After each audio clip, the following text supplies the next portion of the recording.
आज हम आप लोगों को सुनाएंगे जो अहंकार कितना खतरनाक होता है। इसी पर आधारित मैं आप लोगों को समुद्र देव और एक गोरैया छोटी सी चिड़िया के बारे में कहानी सुनाने जा रही हूँ।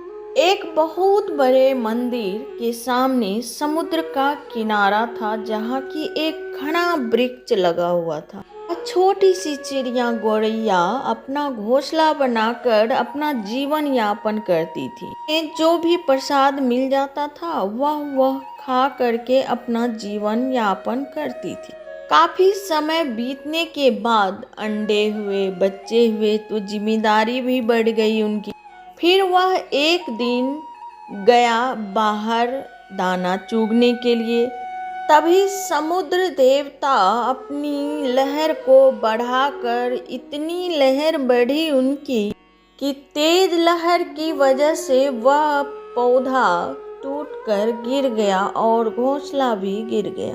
तभी वह गौरैया देखा तो समुद्र देव को आंसू बहाते हुए कहा, मेरे अंडे वापस कर दो। अहंकारवश समुद्र देव जोर जोर से ठहाके लगाकर हंसने लगे। कहा, तुम्हारा अस्तित्व ही क्या है? एक छोटी सी चिड़िया हो तो तुम मेरा क्या बिगाड़ सकते हो? एक तुच्छ छोटा सा प्राणी हो। फिर आया उसको गुस्सा और बोला, अंडे वापस कर दो, नहीं तो मैं नदी को सुखा दूंगा। चिड़िया अपना धैर्य नहीं खोया और वह हिम्मत नहीं हारा और अपने हक के लिए उसने कहा, मैं अपने हक के लिए लड़ूंगा।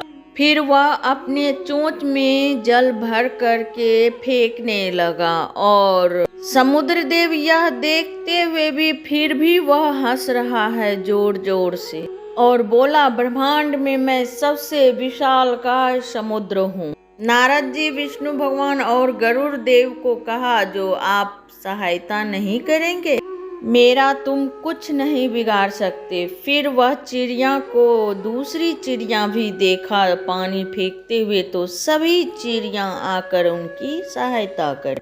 इस हिम्मत और लगन मेहनत को देखते हुए भगवान विष्णु भी सहायता किए। उनकी अपना सुदर्शन चक्र छोड़कर सूर्य की तरह ताप छोड़ा और समुद्र सब सूखने लगा। देव को लगा जो अब तो समुद्र सूख जाएगा। तब जाके समुद्र देव चिड़िया से माफी मांगने लगा और कहा, किसी को तुच्छ नहीं समझना चाहिए, कम नहीं समझना चाहिए। इस कहानी से हमें यही सीख मिलती है कि कोई भी प्राणी छोटा नहीं होता। संघर्ष और धैर्य से कुछ भी संभव है।